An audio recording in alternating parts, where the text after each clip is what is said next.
तो चलिए दोस्तों, यहाँ पे मैं आपको यूपी लेखपाल का आंसर की आपके सामने मैं यहाँ पे सोल्यूशन पूरा का पूरा लेके आया हूँ। तो प्लीज़ वीडियो से बने रहिए और लास्ट तक देखिएगा, क्योंकि एकदम सटीक आपको आंसर मिलेगा यहाँ पे। चलिए स्टार्ट करते हैं। देखिए क्वेश्चन नंबर 1 है। सबसे पहले मैं यहाँ पे शुरुआत करिए, पैसेज है हिंदी का, और यहाँ पे जो पहला प्रश्न है आपका कि मनुष्य को किस प्रकार कर्तव्य पालन करना चाहिए।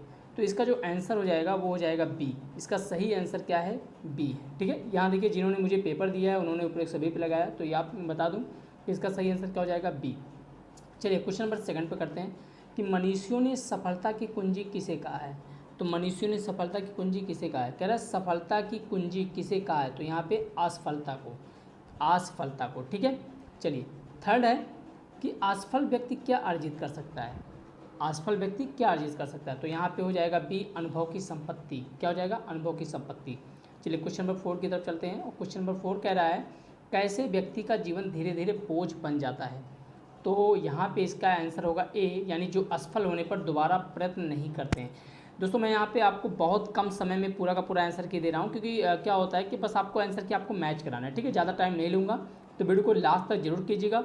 अगर आपको इसमें पूरा का पूरा प्लीज़ शेयर जरूर कीजिएगा दोस्तों, और चैनल पे नए हैं तो सब्सक्राइब जरूर कर लीजिएगा। चलिए स्टार्ट करते हैं। क्वेश्चन नंबर 5, जीवन की सार्थकता किससे है। तो जीवन की सार्थकता किससे है, तो यहाँ पे हो जाएगा कर्तव्य मार्ग पर चलने के आनंद में, यानी सी हो जाएगा कर्तव्य मार्ग पर चलने के आनंद में। चलिए क्वेश्चन नंबर 6 की तरफ चलते हैं कि आनंद शब्द का उचित पर्यायवाची शब्द है। तो यहाँ पे ये मुझे लगता है सभी ने इसका आंसर किया होगा, ए यानी मोद और हर्ष। ठीक है, 7वें की तरफ चलते हैं, अपना पराया किस समास का उदाहरण है। तो देखिए अपना और पराया हमेशा याद रखिएगा दोस्तों, ये एक ट्रिक होती है कि द्वंद्व समास है, क्योंकि अगर यहाँ पे एक दूसरे के विलोम वर्ड होते हैं तो वहाँ पे द्वंद्व समास होता है। क्वेश्चन नंबर 8 की तरफ चलते हैं, निम्नलिखित में से सही संधि विच्छेद का चयन कीजिए। तो सही संधि विच्छेद का चयन, तो यहाँ पे आपके सामने 4 ऑप्शन है। इसका सही आंसर क्या हो जाएगा? वीर प्लस अंगना, यानी वीरांगना, यही आपका सही होगा। चलिए क्वेश्चन नंबर 9 की तरफ चलते हैं, कब्र में पैर लटकना, तो इसका सही आंसर क्या हो जाएगा? तो इसका सही आंसर हो जाएगा ए, यानी मृत्यु के समीप होना। सही आंसर क्या है? मृत्यु के समीप होना। क्वेश्चन नंबर 10 की तरफ चलते हैं, निम्न में से शलाका का तद्भव रूप है। शलाका का तद्भव रूप है, तो शलाका का तद्भव रूप यहाँ पे क्या हो जाएगा? तो इसका आंसर सही है बी, सलाई। क्या है? सलाई। चलिए क्वेश्चन नंबर 11, तो 11 क्वेश्चन नंबर है, निम्न से किस शब्द की वर्तनी सही है। तो इसका सही आंसर हो जाएगा सी, यानी ललायत। क्या सही है? लालायत। ठीक है, क्वेश्चन नंबर 12 की तरफ चलते हैं।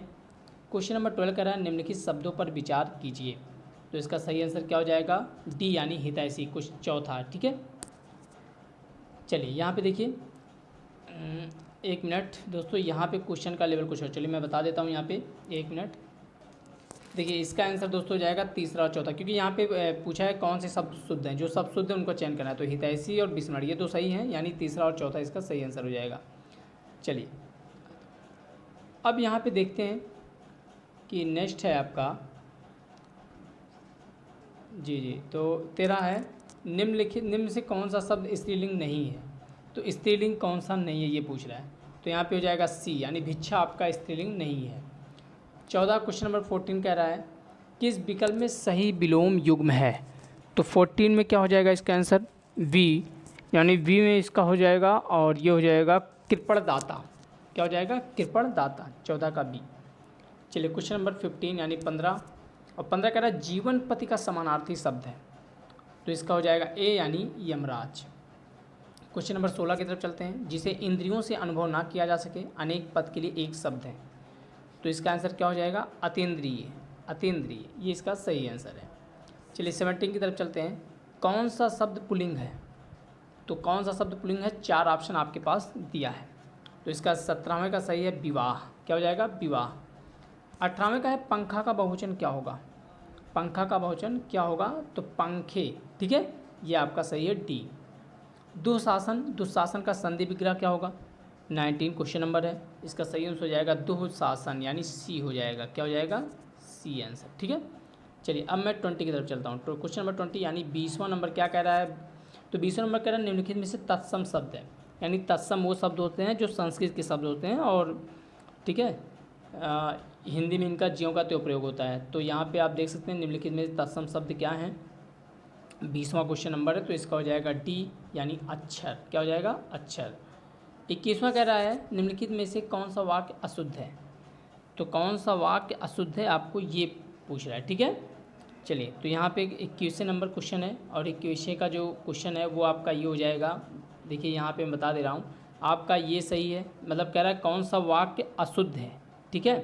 तो कौन सा वाक्य अशुद्ध है, यानी पहला अशुद्ध है और उसके बाद आपका दूसरा अशुद्ध है, सॉरी 1 मिनट, पहला अशुद्ध है, उसके बाद तीसरा अशुद्ध है और उसके बाद चौथा अशुद्ध है। तो यानी आपका बी हो जाएगा, पहला, तीसरा और चौथा, ये सही है आंसर। कह रहा खग जाने खग की ही भाषा। तो क्वेश्चन नंबर 22 है, इसका आंसर क्या हो जाएगा? बी, समान प्रवृत्ति वाले एक ही दूसरे को सराहते हैं। चलिए, क्वेश्चन नंबर 23 कह रहा है, क्वेश्चन नंबर 23 कह रहा है कि हरिमोहन को रुपए देता है, रेखांकित में कौन सा कारक है हरिमोहन को। तो जाहिर सी बात है संप्रदान कारक, क्योंकि कर्ता ने कर्म को, है ना, कर्ता ने कर्म को कर्ण से संप्रदान को के लिए, तो को के लिए संप्रदान में आता है, इसलिए संप्रदान कारक। अरुण शब्द का अनेकार्थी है। तो क्वेश्चन नंबर 24 है, इसका आंसर हो जाएगा बी यानी प्रातःकालीन सूर्य सिंदूर, ये दोनों होगा। क्वेश्चन नंबर 25 और 25 में कह रहा है कि आज की सभा में अनेकों लोग उपस्थित थे, वाक्य के किस भाग में अशुद्धि है। तो इसका सही आंसर हो जाएगा यानी 25, इसका पूरा सही आंसर हो जाएगा सी यानी अनेकों लोग। क्या हो जाएगा? अनेकों लोग। चलिए, अब मैं 26 से आता हूँ, मैथ का क्वेश्चन है। तो पहला इसका आंसर क्या हो जाएगा? 18 + 15 भागे 3 × 9 मतलब गुणे 9। तो इसका आंसर हो जाएगा ए यानी 65। क्या हो जाएगा? सॉरी 63, आपका ये आ जाएगा 63। चलिए, 27 क्वेश्चन नंबर देखते हैं। 15 संख्याओं का माध्य 30 है, यदि प्रत्येक संख्या में 30 जोड़ दिया तो नया माध्य क्या होगा। तो ये क्वेश्चन नंबर 27 है और इसका सही आंसर हो जाएगा सी यानी 33। क्या हो जाएगा? 33। क्वेश्चन नंबर 28 देख लीजिए, इसमें बहुलक है। तो बहुलक में जाहिर सी बात है, सबको पता होगा, हम लोग सॉल्व भी करते थे कि जो संख्या ज़्यादा बार आ जाए वही बहुलक है। तो यहाँ पे 3 आपका 4 बार आया, इसीलिए 3 बहुलक हो जाएगा। तो नेक्स्ट है 29, 13, 15, 12, 21, मतलब ये संख्या दी है, इसमें मध्यिका ज्ञात करने के लिए कहा है। तो इसका सही आंसर क्या हो जाएगा? 29 क्वेश्चन नंबर है, इसका सही आंसर हो जाएगा 13। क्या हो जाएगा? 13। चलिए ठीक। क्वेश्चन नंबर 30 कह रहा है एक समबाहु त्रिभुज का परिमाप ज्ञात कीजिए जिसका आधार 18 सेंटीमीटर है। तो 30 का है, 30 का क्या हो जाएगा? ए यानी 54। क्या हो जाएगा? 54। चलिए, क्वेश्चन नंबर 31 की तरफ चलते हैं। एक आयत का क्षेत्रफल ये दिया है, ज्ञात कीजिए जिसकी लंबाई 12 सेंटीमीटर, चौड़ाई 11 हो। तो इसका सही आंसर क्या हो जाएगा? बहुत ही ईजी क्वेश्चन दिया है, इसका सही आंसर हो जाएगा बी यानी 132। क्वेश्चन नंबर 32 कह रहा है, ये आपको इस तरीके से एक वर्ग दिया है यानी आंकड़ा दिया है और संचयी बारंबारता दिया है। इसमें आपको ज्ञात क्या करना है? बारंबारता किसकी अधिकतम है ये ज्ञात करना है ना। तो यहाँ पे इसका जो आंसर हो जाएगा मैं आपको बता देता हूँ। इसका जो सही आंसर हो जाएगा वो हो जाएगा आपका डी यानी 19 से 21, ये सही इसका आंसर हो जाएगा। क्वेश्चन नंबर 33 की तरफ चलते हैं। क्वेश्चन नंबर 33 कह रहा है कि 2240 के गुणनखंडों का योग ज्ञात कीजिए, ठीक है। तो इसका हो जाएगा 6096, 6096 यानी इसका 33 का आपका हो जाएगा सी। चलिए, क्वेश्चन नंबर नेक्स्ट चलते हैं। 34 से 38, ये पूरा का पूरा एक डीआई है, डाटा एंट्रिफिकेशन डाटा। ये आपको ये क्वेश्चन आपने देखा होगा, पेट में भी इसी तरह क्वेश्चन पूछा जाता है डीआई।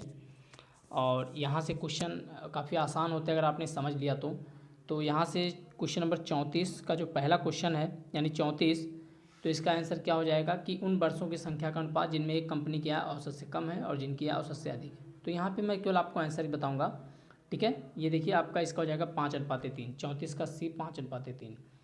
35 क्या कह रहा है कि 97, 98 कंपनी की आय 94, 19, 94, 95 कितनी गुना थी। तो ये 35 का है, जो कि इसका आंसर हो जाएगा सी यानी 1.5 गुना, ठीक है।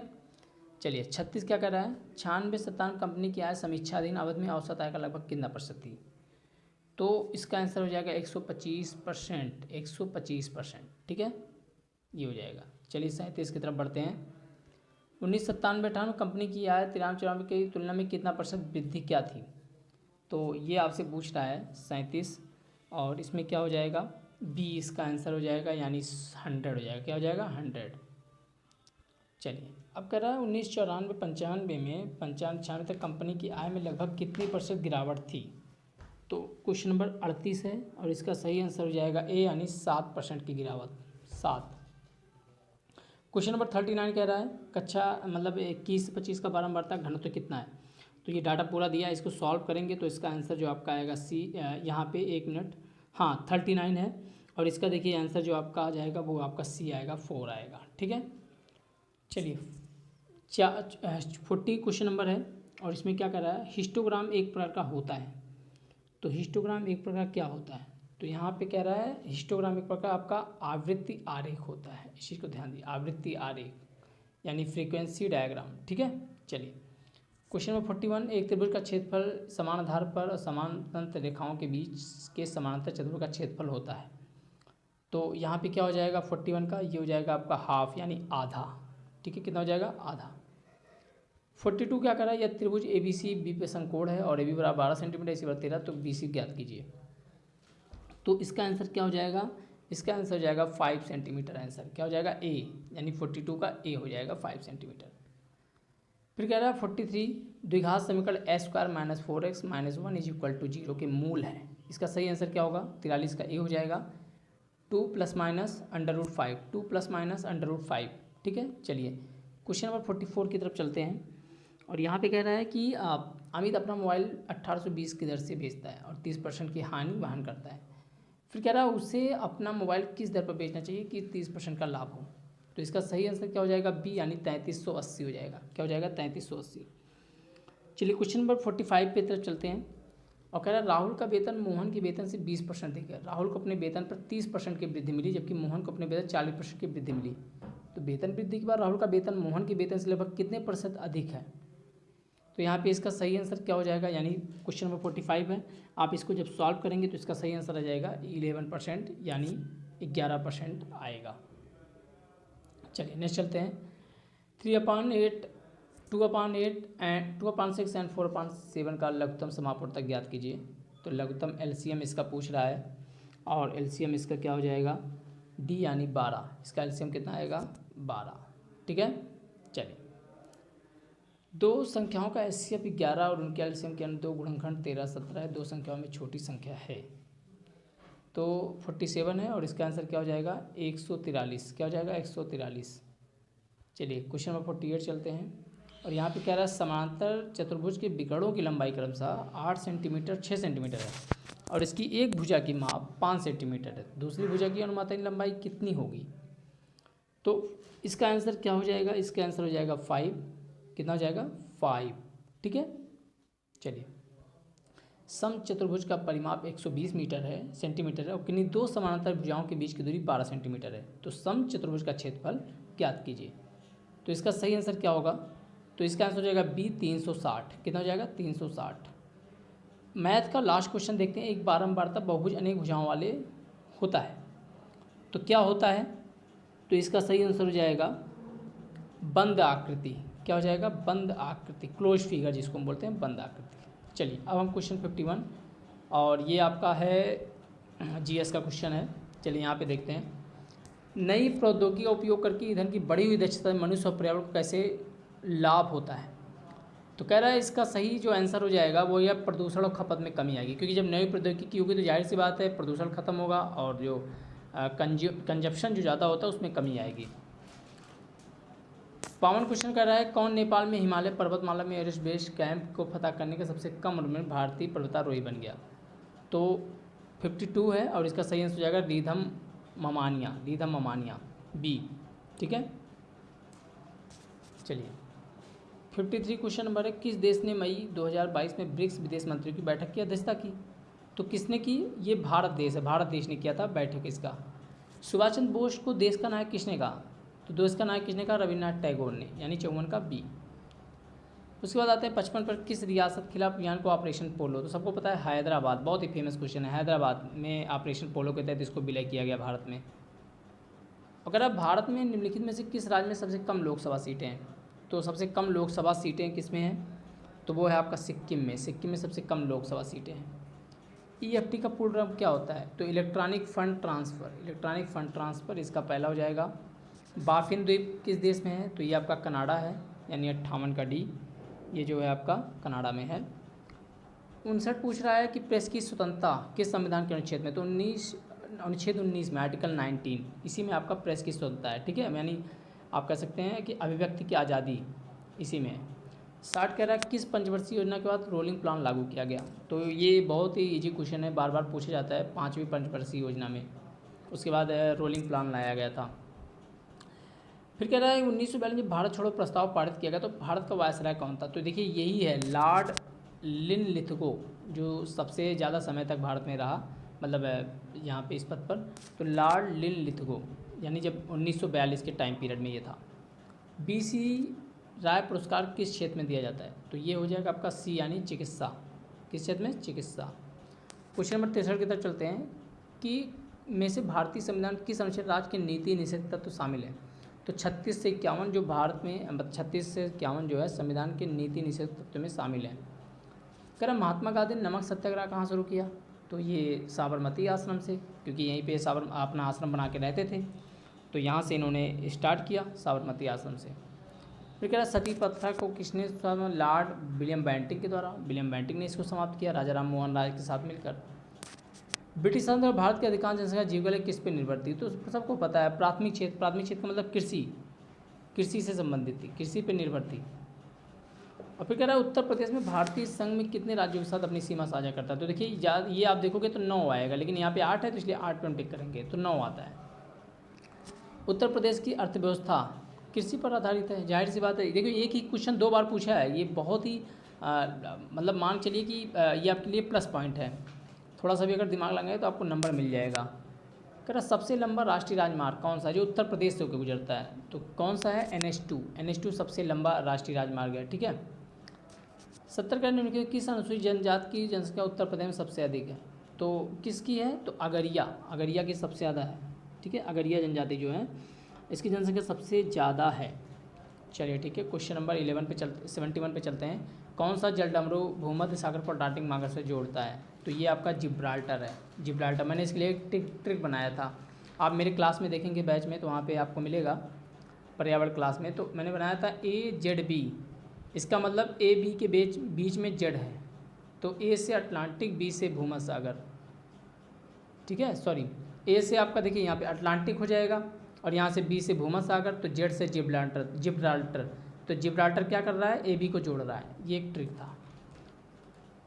उसके बाद 72 कह रहा है कि निम्नलिखित किसी उत्तर प्रदेश मंदिरों के शहर के रूप में जाना जाता है। तो मंदिरों के शहर में ये तो सभी को पता होगा, वाराणसी को मंदिरों के शहर के रूप में जाना जाता है। चलिए 73 चलते हैं। उत्तर प्रदेश में IT शहर स्थापित किया जा रहा है, तो कहाँ है IT शहर। तो 73 जो है उसका IT शहर लखनऊ में स्थापित किया जा रहा है। 74 की तरफ चलते हैं। निम्नलिखित को मिला है कहाँ पे, गोविंद बल्लभ पंत सागर कहाँ पे है। तो यहाँ देखिए इसका जो, 1 मिनट, हाँ चलिए मैं आपको यहाँ पे बता देता हूँ, रुक जाइए, ठीक 1 मिनट। 74 क्वेश्चन इसका देखिए, चलिए मैं आपको बताता हूँ। यहाँ पे हो जाएगा आपका जो गोविंद बल्लभ पंत हैं वो आपका रिहंद नदी पर है। किस पे है, रिहंद नदी पर। परीक्षाबाद जो है वो आपका बेतवा नदी पर है। तो जब भी आपको 2 क्वेश्चन ऐसे मिल गया, जाहिर सी बात अगर आपको 2 क्वेश्चन मिल गया तो इसको आप यहाँ से मिला सकते हैं। यानी पहले का क्या हो जाएगा B और दूसरे का C। तो BC देखिए पहले कहाँ आया, BC कहीं आया है, जी हाँ BCDA। लेकिन एक चीज़ इनमें से कोई नहीं है तो आप अगला भी आप मैच करा सकते हैं, लेकिन इसका सही आंसर है BCDA। आप कंप्यूटर वायरस को कैसे पता लगा सकते हैं। तो कैसे पता, ईमेल अटैचमेंट खोलकर कंप्यूटर वायरस का पता लगा सकते हैं। 76 कह रहा है कि निम्नलिखित कौन सी योजना भारत में ग्रामीण सड़क संपर्क विकास के लिए जिम्मेदार है। तो भारत में ग्रामीण सड़क संपर्क यानी सड़क के लिए कौन सा योजना काम कर रही है। तो आप देखेंगे कि सड़क के लिए कौन सी योजना है, ये PMGSY।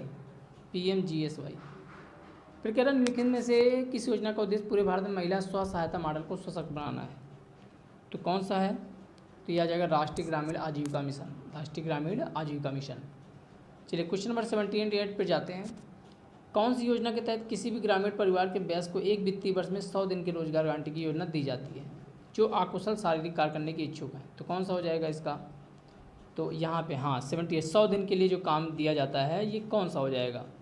तो इसमें आप देख सकते हैं यहाँ पे इसका आंसर हो जाएगा नेशनल रूरल लिवलीहुड मिशन। ये आपका हो जाएगा, 1 मिनट सॉरी, हाँ ये नेशनल रूरल यानी राष्ट्रीय ग्रामीण आजीविका मिशन, ये आपका हो जाएगा, ठीक है, राष्ट्रीय ग्रामीण आजीविका मिशन। चलिए नेक्स्ट है भारत सरकार की निम्नलिखित में से कौन सी योजना विधवाओं बुजुर्गों विकलांग के रूप में वित्तीय सहायता प्रदान करती है? तो ये कौन से SGRY, SGRY यही आपका आंसर सही है, SGRY। क्वेश्चन नंबर 80, निम्नलिखित में से किस योजना का उद्देश्य भारत में ग्रामीण लोगों को आवास प्रदान करना था? तो वो प्रधानमंत्री आवास योजना आपका यही सही हो जाएगा। क्वेश्चन नंबर 81 कह रहा है भारत सरकार की निम्नलिखित में से कौन सी योजना ग्रामीण क्षेत्रों में शहरी क्षेत्रों में युवाओं के प्रवास को रोकने का प्रस्ताव करती है? तो ये क्या हो जाएगा आपका? तो इसमें देखिए कन्फ्यूजन ये है कि SGRY है या पूरा है, तो इसमें ये आप लोग कमेंट करके बताइएगा इसका सही आंसर क्या है। चलिए 82 देख लेते हैं कि पंचायती राज प्रशिक्षण संस्था उत्तर प्रदेश में निम्नलिखित किस स्थान पर स्थापित है? तो ये आपका C है, यानी लखनऊ में स्थापित है। चलिए क्वेश्चन नंबर 83 देखते हैं, निम्नलिखित में से कौन सी उत्तर प्रदेश द्वारा की गई स्वास्थ्य पहल है? तो स्वास्थ्य पहल कौन सी है? तो ये उत्तर प्रदेश HMIS स्वास्थ्य प्रबंधन सूचना तंत्र, यही आपका 83 का A हो जाएगा। 84 कह रहा है निम्नलिखित में से भारत सरकार की किस योजना का मुख्य उद्देश्य बालिकाओं की उत्तरजीविता का सुनिश्चित करना था? तो ये आपका बेटी बचाओ बेटी पढ़ाओ योजना, ठीक है, बेटी बचाओ बेटी पढ़ाओ योजना। चलिए क्वेश्चन नंबर 85 पे चलते हैं, UPRRDA का विकास मतलब स्थापना कब हुई? तो ये आपका हो जाएगा, इसका सही आंसर हो जाएगा जो वो है आपका 2003। स्वच्छ भारत मिशन ग्रामीण चरण तो किस वर्ष लॉन्च हुआ? तो 2020। इसका सही आंसर क्या हो जाएगा? 2020 का।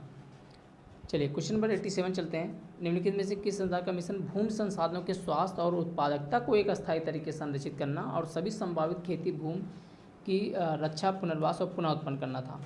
तो इसका सही आंसर क्या हो जाएगा?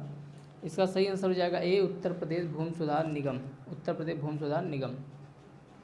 88 चलते हैं, भूमि सुधार निगम के तहत स्थापित FFS का पूर्ण रूप क्या है? FFS का पूर्ण रूप क्या है?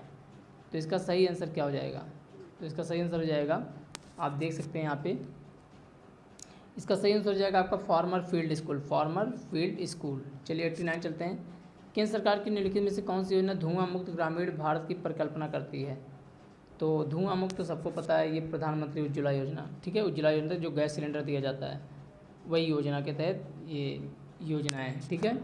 ग्रामीण क्षेत्रों की अर्थव्यवस्था और बुनियादी ढांचे को मजबूत करने के लिए 2021 में निम्नलिखित कौन सी योजना शुरू की गई थी? तो ये आपका क्वेश्चन नंबर 90 है और इसका सही आंसर हो जाएगा यूपी सहभागिता योजना। चलिए नेक्स्ट चलते हैं, निम्नलिखित में से कौन सी योजना दुर्व्यवहार व्यावसायिक यौन शोषण के पीड़ितों के दुर्व्यवहार की रोकथाम और बचाव पुनर्वास और पुनर्निर्माण के लिए है? तो यहाँ पे क्या हो जाएगा क्वेश्चन नंबर, ये आपका हो जाएगा उज्ज्वला योजना। क्या है? उज्ज्वला योजना, ठीक है। चलिए 92 चलते हैं, निम्नलिखित में से कौन सी योजना हमारे देश की पारंपरिक कलाओं शिल्पों के संरक्षण और अल्पसंख्यक समुदाय के पारंपरिक कार्यक्रमों शिल्पकारों की क्षमता निर्माण के लिए है? तो ये सही कौन सा हो जाएगा? इसमें आप देखेंगे 92 क्वेश्चन नंबर है और इसका सही हो जाएगा उस्ताद योजना। कौन सा है? उस्ताद योजना। निम्नलिखित में से कौन सी योजना गैर कृषि गतिविधियों में महिलाओं की उद्यमशीलता कौशल विकास के लिए माध्यम से महिलाओं के आर्थिक सशक्तिकरण का प्रावधान करती है? तो यह है ट्रेड। क्या है? ट्रेड योजना। आगे चलते हैं, निम्नलिखित में से कौन सा मंत्रालय नोडल विभाग आजीविका राष्ट्रीय आजीविका मिशन को संभालता है? तो ये तो आसान है, ये आप देख सकते हैं यहाँ पे, ये आपका हो जाएगा कौन सा? नोडल आजीविका राष्ट्रीय आजीविका मिशन को संभालता है, तो इसमें हो जाएगा बी यानी ग्रामीण विकास मंत्रालय। आगे चलते हैं, सौर फोटोवोल्टिक सिंचाई पंप योजना के तहत छोटे और सीमांत किसान केंद्र सरकार की सब्सिडी के अलावा 1800 वाट सरफेस सोलर पंप के कितने अनुदान के पात्र हैं? तो आप देख सकते हैं यहाँ 30% आपका आंसर हो जाएगा बी, 30%। कन्याधन के लिए मतलब आर्थिक रूप से कमजोर वर्ग लड़कियाँ जो हाई स्कूल पास को उच्च शिक्षा प्राप्त करने के लिए एक मुफ्त राशि प्रदान की जाती है, तो 30,000 रुपये। कितना? 30,000 रुपये। स्वच्छ भारत मिशन को निम्नलिखित में से किस मंत्रालय नोडल द्वारा नियंत्रित किया जाता है? तो आप देख सकते हैं यहाँ पे कि जो 97 है उसका हो जाएगा बी, पेयजल और स्वच्छता मंत्रालय द्वारा। 98 कह रहा है कि निम्नलिखित में से कौन सा कार्यक्रम सार्वजनिक स्वास्थ्य संस्थाओं के प्रसव के लिए आने वाली गर्भवती महिलाओं को मुफ्त में आने जाने के लिए परिवहन, मुफ्त सेवाएं, मुफ्त निदान, मुफ्त रक्त, मुफ्त आहार प्रदान करती हैं? तो ये कौन सा है? JSS के जननी शिशु सुरक्षा कार्यक्रम, ठीक है। चलिए क्वेश्चन नंबर 99 की तरफ चलते हैं, निम्नलिखित में से किस मंत्रालय नोडल विभाग के केंद्र द्वारा एकीकृत बाल विकास सेवा योजना कार्यों की प्राथमिक जिम्मेदारी है? तो ये किसकी जिम्मेदारी? तो यहाँ पे महिला एवं बाल विकास मंत्रालय, डी। 100 है, निम्नलिखित में से कौन सी योजना पंचायत राज मंत्रालय द्वारा गांव की आबादी के सर्वेक्षण और ग्राम क्षेत्र में उन्नत प्रौद्योगिकी साधन मानचित्रण के लिए है? तो इसका क्या हो जाएगा, स्वामित्व यानी सी, स्वामित्व योजना। ठीक है, तो ये दोस्तों मैंने यहाँ पे आपको आंसर की दिया। प्लीज़ मुझे कमेंट करके बताइए, इसमें जो मैंने आपको एक क्वेश्चन छोड़ा उसका कमेंट करते इसका आंसर क्या होगा। और अगर आप किसी की तैयारी कर रहे हैं, वनडे एग्जाम की तैयारी कर रहे हैं, तो हमारे चैनल पे प्लेलिस्ट में जाइए, वहाँ पे आपको वीडियो मिल जाएगा, बहुत ही सेकंड वीडियो मिलेगा, मैथ का मिलेगा, पर्यावरण मिलेगा। तो दोस्तों वीडियो को लाइक कीजिए, चैनल को सब्सक्राइब कीजिए और ज़्यादा से ज़्यादा शेयर कीजिए। धन्यवाद।